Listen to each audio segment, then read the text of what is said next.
Bonsoir à tous, merci d'être avec nous pour le 19h à la une ce soir. Les élections des membres des chambres professionnelles ont eu lieu aujourd'hui. En chiffres, 12 383 candidatures ont été déposées pour pourvoir 2230 sièges.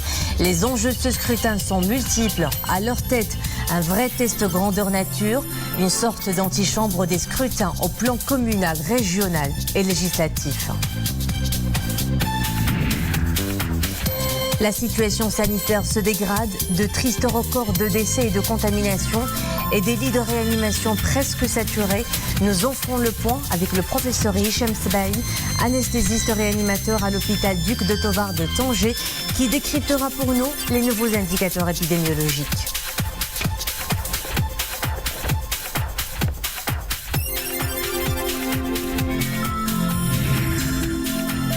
Les tests salivaires rapides Covid-19 retirés des pharmacies seulement quelques jours après leur mise en vente. En cause, leur réelle fiabilité et un souci de traçabilité avec ces tests car le coronavirus est une maladie qui stipule la déclaration. Éclairage dans un instant. À la une donc ce soir, les élections des chambres professionnelles, nouvelle grande date cette journée du processus électoral de cette année, de toutes les échéances.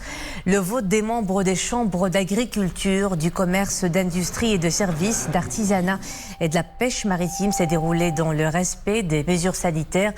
Et le dépouillement des bulletins de vote devrait commencer dans une petite heure. Pour les analystes politiques, l'élection des membres des chambres professionnelles constitue une étape préparatoire et une antichambre des scrutins au plan communal, régional et législatif.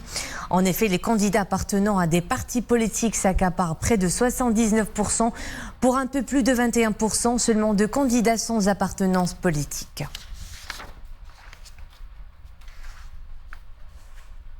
Les chambres professionnelles renouvellent leurs membres. Le vote s'est donc déroulé aujourd'hui dans toutes les régions du pays. L'électorat professionnel s'est rendu aux urnes pour élire 2230 candidats pour les sièges au sein des différentes chambres professionnelles. Il s'agit d'institutions à vocation essentiellement socio-économique, mais elles constituent depuis toujours un enjeu politique de taille. Éclairage avec Myriam Elmissi. Dans ce bureau de vote d'Agadir, des professionnels mobilisés. Ils étaient nombreux à se déplacer aux urnes pour élire ceux qui les représenteront au niveau des chambres des pêches maritimes. Un rendez-vous crucial pour cette catégorie de professionnels.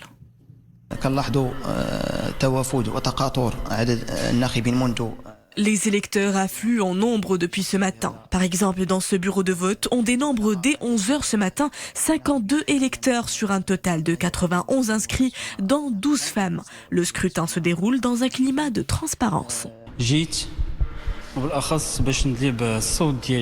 Je suis venu donner ma voix à celui qui me représentera et défendra mes intérêts pour les 5 ans à venir. J'aspire à ce que les futurs élus soient des acteurs intègres qui optent pour la rupture avec les pratiques passées et pour une refonte globale du secteur de la pêche maritime. Un changement tout aussi espéré par les électeurs des membres des chambres des services. À Oujda, une participation en demi-teinte. L'électorat aux urnes se dit prêt à restaurer la confiance, convaincu du pouvoir de ses organes élus, à apporter du changement et à contribuer au processus décisionnel lié au développement de l'économie locale. L'opération de vote est fluide et bien organisée.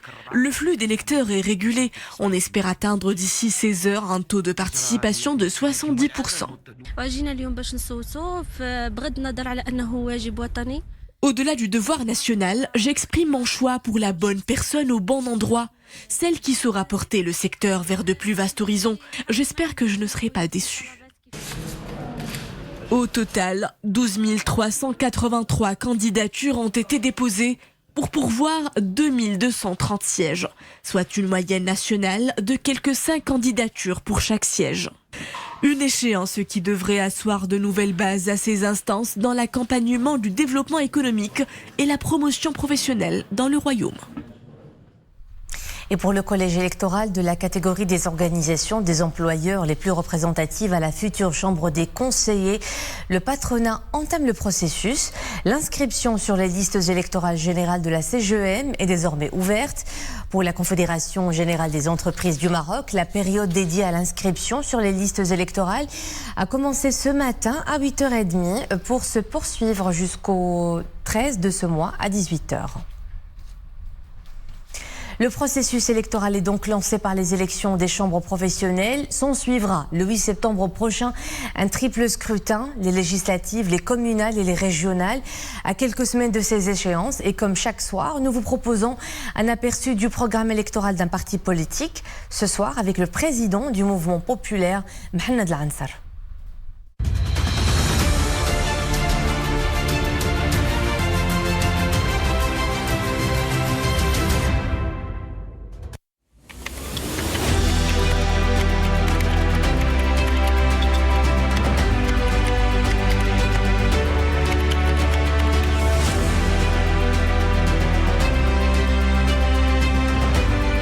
بالنسبة للأحزاب السياسية وللحركة الشعبية بالخصوص هناك تحديات أخرى يجب أن تواجهها وأن تتطرق إليها في برامجها.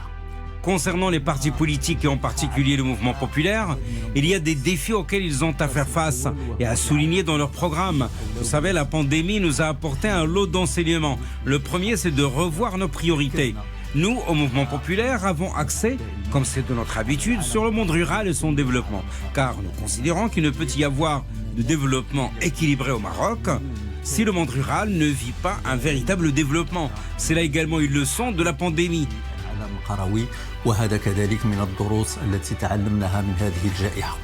ثانيا هناك قطاعات. Deuxièmement, il y a des secteurs, je ne dis pas qui ont été délaissés, ils ont été parmi les priorités, mais avec des écarts spatiaux entre les zones rurales et les zones urbaines. La santé et l'éducation, ces deux secteurs doivent redevenir parmi les plus grandes priorités, de façon à ce que la qualité dans ces deux secteurs soit au même niveau, aussi bien dans le monde rural que dans le monde urbain.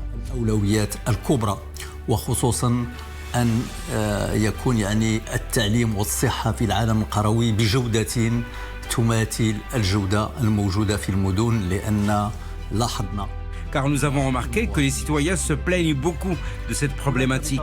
Il y a également d'autres défis globaux consignés dans le programme de notre parti. L'emploi des jeunes, le soutien aux entreprises, tout cela figure dans le cadre de notre programme. وهذا كله تطرقنا إليه في إطار برنامجنا.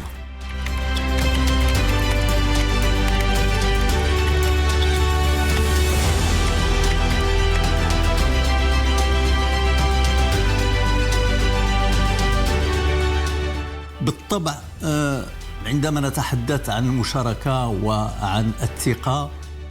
Évidemment, quand nous parlons de la participation et de la confiance, nous ne devons pas omettre les catégories des jeunes et des femmes qui adoptent une certaine distance vis-à-vis de la chose politique et en particulier vis-à-vis du domaine électoral. Nous, au mouvement populaire, avions et demeurons mobilisés pour rapprocher le jeune et la femme de la chose politique, en commençant par le bas, c'est-à-dire par les élections communales. Les jeunes s'initient à la gestion de la chose publique au niveau des communes territoriales. في الجامعات الترابية والحمد لله هذه السنة Et cette année, grâce à l'organisation, dans la même année des élections communales et législatives, nous avons fait des recommandations à nos militants dans les provinces pour qu'ils consacrent un certain nombre de circonscriptions aux jeunes. Effectivement, si le jeune ne commence pas son initiation au sein de la commune, la province, la région, eh bien l'accès au domaine législatif est toujours peu productif. من الجماعة وتمرس إلى الإقليم إلى الجهة فالبلوغ إلى المجال التشريعي سيكون دائما ناقص والحمد لله عندنا عدد من الشبان. Nous avons un certain nombre de jeunes qui se sont inscrits dans cette opération et qui seront en lice au niveau des circonscriptions communales et même chose concernant la femme. Ce n'est pas facile, certes, car le système électoral ne facilite pas l'accès aux jeunes et aux femmes, mais nous considérons que les débuts sont concluants. Et les indicateurs que nous avons montrent que des jeunes et des femmes seront présents dans cette élection. موفقة. المؤشرات اللي عندنا تتبين بأن عدد من الشباب والنساء سيكونوا حاضرين في هذه الانتخابات.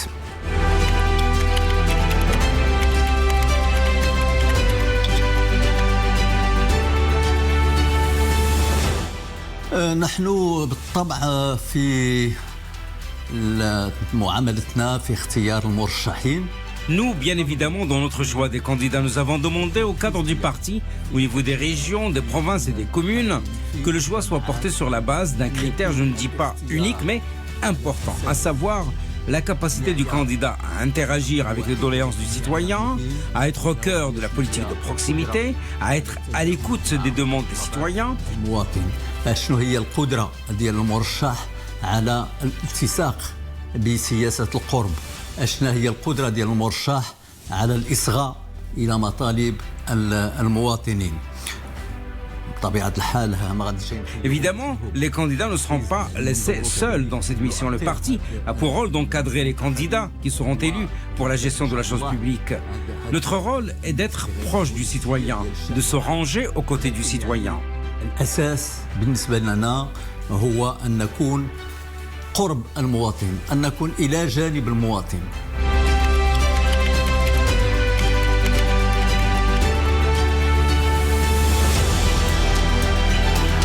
الرهان الكبير الذي نريد أن ينجح فيه المغاربة كلهم وهي المشاركة في هذه الانتخابات، مشاركة قوية. Le grand enjeu dans lequel nous voulons que tous les Marocains réussissent, c'est celui d'une forte participation à ces élections.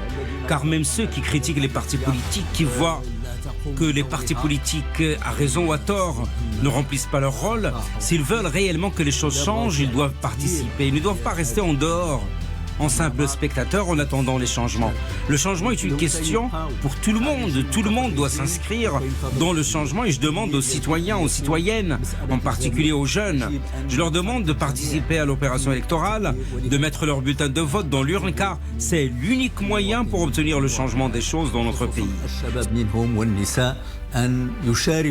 في عملية انتخابات أن يضعوا ورقتهم في صندوق التصويت لأن هذه هي الوسيلة الوحيدة اللي يمكن فعلا نغيروا الأمور في بلادنا ويمكن. C'est l'unique moyen pour restaurer la confiance entre l'électeur et l'élu, la confiance entre le citoyen et les institutions, entre les institutions elles-mêmes et la confiance en le Parlement et en les conseils élus communaux et régionaux. البرلمان وفي الجماعات وفي مجالس الجهة.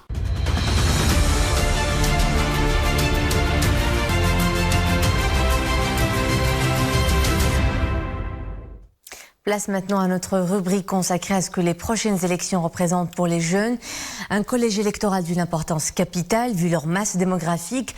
Leurs attentes sont multiples. Éducation, formation, opportunités d'emploi, santé. Cette frange de la société compte dans tout processus de développement. Voici la parole aux jeunes. Ce soir, on met le cap sur le monde rural. Youssef Chergimouni Marouch, Nisrina Ozdar.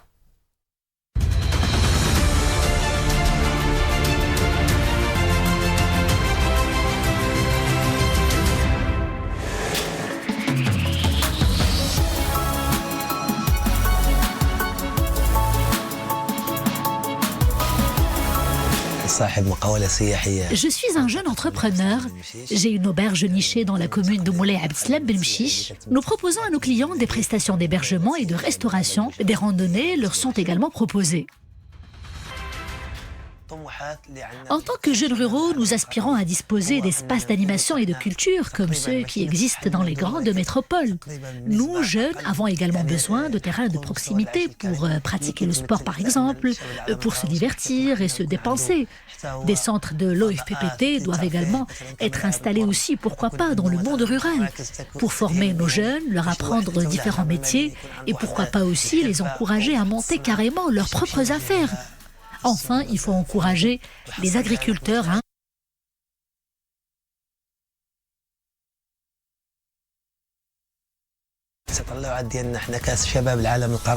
En tant que jeunes ruraux, nous aspirons à disposer d'espaces d'animation et de culture comme ceux qui existent, comme vous le savez, dans les grandes métropoles. Nous, jeunes, avons besoin également de terrains de proximité pour la pratique du sport, par exemple, et puis pour se divertir et se dépenser. Des centres de l'OFPPT doivent également être installés ici, dans le monde rural, pour former nos jeunes, leur apprendre différents métiers et pourquoi pas les encourager à monter leurs propres affaires.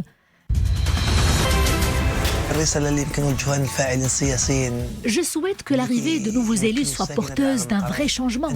Nous espérons que les élus de la région vont faire améliorer les conditions de vie des citoyens du monde rural. Les candidats, une fois élus, ils doivent rester en contact permanent avec les habitants. C'est primordial. Ils ne doivent pas se présenter juste avant les élections et après disparaître dans la nature. Ils ne doivent pas également prendre le citoyen du monde rural pour un simple bulletin de vote. Ce n'est plus permis. Les futurs élus sont appelés à communiquer avec les habitants, les écouter, transmettre leurs doléances aux autorités compétentes pour trouver des solutions à leurs problèmes.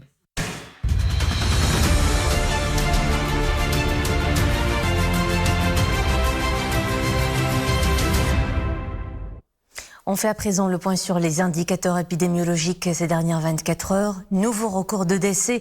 76 patients n'ont pas pu vaincre le virus. 11 358 nouvelles infections. Les cas actifs toujours en hausse. 67 562. 309 patients ont été admis en réanimation en seulement 24 heures. Ce qui porte le total des patients dans un état grave ou critique à 1541, dont 47 sous intubation. Parallèlement à cela, la campagne vaccinale s'accélère. Le nombre des personnes ayant reçu la première dose avoisine les 15 millions.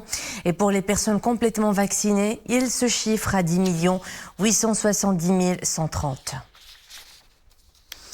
Les chiffres de la situation épidémiologique donnent froid dans le dos. On atteint désormais des records de contamination et des records de décès jamais enregistrés depuis l'apparition du virus. Pour la première fois au Maroc en mars 2020, dans des villes comme Casablanca ou Marrakech, les lits de réanimation sont presque saturés. La situation est très tendue. La majorité des atteints admis en réanimation ont 50 ans et plus et ne sont pas vaccinés. On décèle également des personnes diabétiques et obèses. Au plan national, le nombre des cas actifs est passé en quelques semaines de 4 000 à plus de 65 000, exerçant une forte pression sur l'écosystème de santé. Le taux de positivité des tests est de 25%, soit 4 personnes positives sur 10 testées. Les cas sévères et critiques dépassent les 1500, soit autant de patients qui risquent fort de se retrouver en lit de réanimation, voire placés sous respiration artificielle. Des dizaines de personnes sont intubées. Bref, des indicateurs carrément dans le rouge. La situation sanitaire est donc grave et la saturation complète des services de réanimation, quand elle n'est pas déjà à la pointe à l'horizon. Pourquoi y a-t-il autant d'arrivées de patients en détresse respiratoire ? Quels sont ces patients ? Quelle est leur tranche d'âge, leur profil ? Nous avons avec nous un professeur d'enseignement supérieur, médecin anesthésiste, réanimateur à l'hôpital Duc de Tovar de Tanger, professeur Hicham Sbahi. Bonsoir, merci d'être avec nous en direct depuis Tanger. D'abord, une lecture de la courbe ascendante de l'épidémie ces dernières semaines où des tristes records ont malheureusement été atteints. Bonsoir.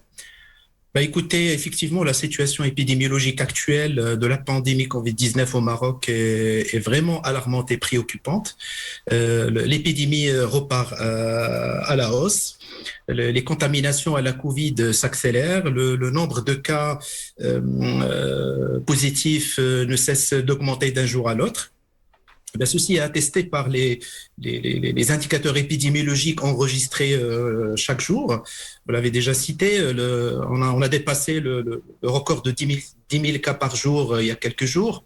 Le taux de positivité entre 23 et 26%, ce qui est encore, avec plus de 60%, on est presque 67-69%. 1000 cas actifs enregistrés à l'instant. Mais ce qui est encore alarmant, c'est le nombre de décès qui ne cesse d'augmenter. Ça fait longtemps qu'on a dépassé les soixantaines. Actuellement, on est à 76 décès enregistrés ces derniers jours, malheureusement.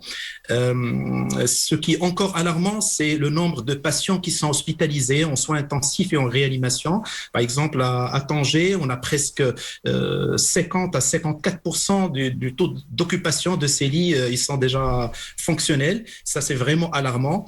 À l'échelle nationale, plus de 1500,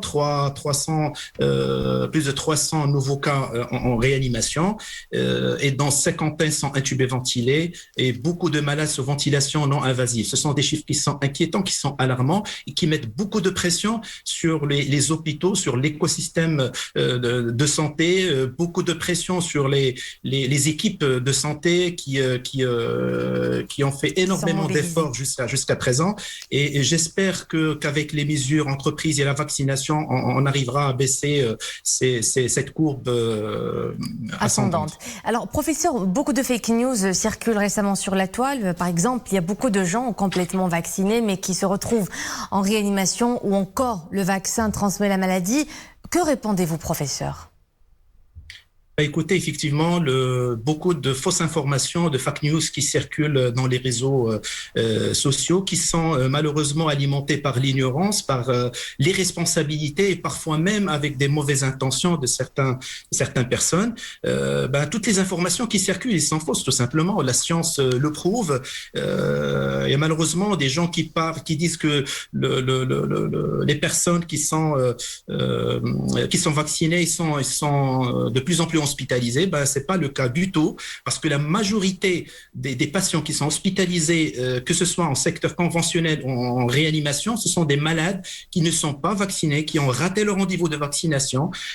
Il y a au moins, ou plutôt uniquement 1 à 2% des patients qui sont vaccinés viennent à l'hôpital. Exceptionnellement, ils passent en soins intensifs et ils font surtout des formes légères. Donc, c'est vraiment une fausse information. C'est la science qui le prouve, c'est pas nous, c'est les chiffres. Et donc, il faut arrêter tout simplement de faire circuler ce type d'information qui n'a pas de sens et de fond scientifique. Professeur, pourquoi autant de patients en détresse respiratoire qui affluent sur les hôpitaux du Royaume? Est-ce que cela est dû à un diagnostic tardif ou à la virulence accrue du variant Delta? Écoutez, certes, il y a ce variant Delta qui a changé un petit peu la donne.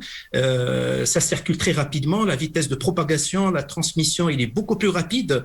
Une personne, si avec le virus d'origine d'Oyan, une personne contamine 2 à 3, le variant Delta, une personne contamine une dizaine de personnes. Donc, vous voyez la vitesse de propagation. Automatiquement, si on a à côté des personnes qui ne sont pas vaccinées ou pas encore vaccinées, des sujets âgés, automatiquement, on aura beaucoup plus de cas enregistrés, automatiquement, beaucoup de cas qui vont être hospitalisés et beaucoup de cas qui vont partir en réanimation.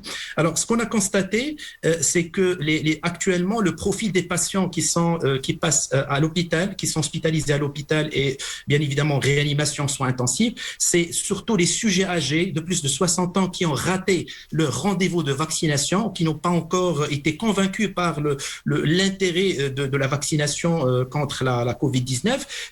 Et ça, c'est alarmant. On a de plus en plus de patients jeunes de 30 à 45 ans qui ont des formes assez sévères. On a des nourrissons, on a des femmes enceintes. Tout ça est expliqué tout simplement par cette vitesse de circulation, de propagation de virus dans la société, surtout qu'on n'a pas encore atteint l'objectif de la vaccination qui est 80%. Donc, tant qu'on n'a pas atteint cet objectif, avec le variant Delta qui circule assez rapidement, avec le non-respect malheureusement des gestes barrières, on aura encore des cas positifs, encore des malades à hospitaliser, encore des malades qui passent en réanimation. Alors, professeur, si vous avez un appel à lancer aux citoyens, ce sera lequel ? Les messages, ils sont clairs. Soyons citoyens, ayant ce sens de civisme, de patriotisme et de responsabilité, parce qu'il ne s'agit pas uniquement de se protéger soi-même, mais de protéger l'entourage, de protéger notre écosystème économique et social. Et ça passe par le respect des gestes de barrière. Ça veut dire qu'il faut mettre les masques dans les zones publiques, limiter les rassemblements qui sont inutiles, et bien évidemment aller se faire vacciner le plus rapidement possible. Plus on est vacciné, plus on va atteindre l'objectif on va atteindre cette immunité collective et on va limiter la propagation et la transmission du virus. Donc c'est une question, notre sens de responsabilité, de civisme et de patriotisme qui est à l'épreuve actuellement. Professeur Hicham Sbahi, professeur de l'enseignement supérieur, anesthésiste réanimateur à l'hôpital Duc de Tovar de Tanger. Merci pour ces explications. La diffusion du virus s'accélère, ce qui pousse à l'achat par de nombreux citoyens d'autotests rapides disponibles en pharmacie, des kits de tests salivaires réalisés par les patients eux-mêmes. Mais depuis quelques jours, ils ne sont plus disponibles dans les pharmacies. Le ministère de tutelle a rappelé le lot mis en vente et justifie sa décision par le fait que Covid-19 est une maladie qui stipule la déclaration obligatoire dans un souci de traçabilité. On en saura plus dans ce reportage d'Omaima Ramli et Abdelhamid Chebran. Le geste est simple. Mettez quelques gouttes de votre salive dans la place réservée sur le petit appareil et en moins de 10 minutes, le tour est joué. En plus d'épargner la sensation désagréable du prélèvement nasal, ce petit tube vous économise argent et désagréments. Les tests rapides salivaires se vendaient en pharmacie. Ils étaient assez simples d'utilisation et ils étaient surtout à la portée de tous. Mais depuis que le ministère de la Santé les a retirés, nous sommes obligés à faire des tests PCR qui coûtent entre 500 et 700 dirhams. Si les tests salivaires rapides sont fiables, pourquoi ne pas les remettre en vente ? Je pense que les deux tests sont bien. Le test PCR prend certes plus de temps que le test salivaire. Il est même plus coûteux, mais il est plus fiable. Je pense que les deux tests sont complémentaires et que les deux doivent être proposés aux citoyens en cette période critique.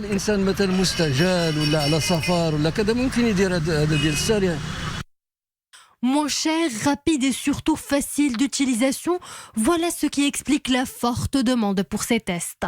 Pourtant, le ministère de la Santé a rappelé le lot mis en vente, une action sur laquelle les pharmaciens ne partagent pas les mêmes raisonnements. Ces tests salivaires posent beaucoup de problèmes. Déjà, la première chose que l'on peut remettre en question, c'est leur fiabilité. Il faut toujours avoir recours au PCR après, peu importe le résultat. L'autre problème, c'est celui des déchets qui peuvent se retrouver partout et peuvent être vecteurs de contamination.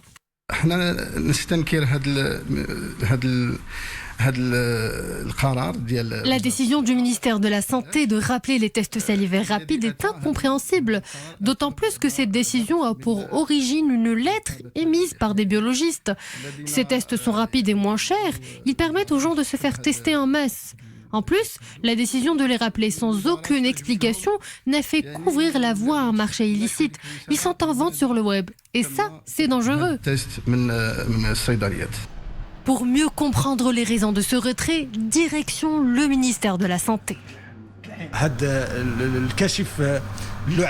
Ce produit est importé. Il n'est pas entièrement fabriqué au Maroc. En plus de cela, le Comité scientifique national de la protection contre la grippe et les maladies respiratoires n'a toujours pas donné son aval pour les kits d'autotest. Le Covid-19 est un virus hautement transmissible. Il faut garantir la sécurité du circuit de dépistage en amont et en aval.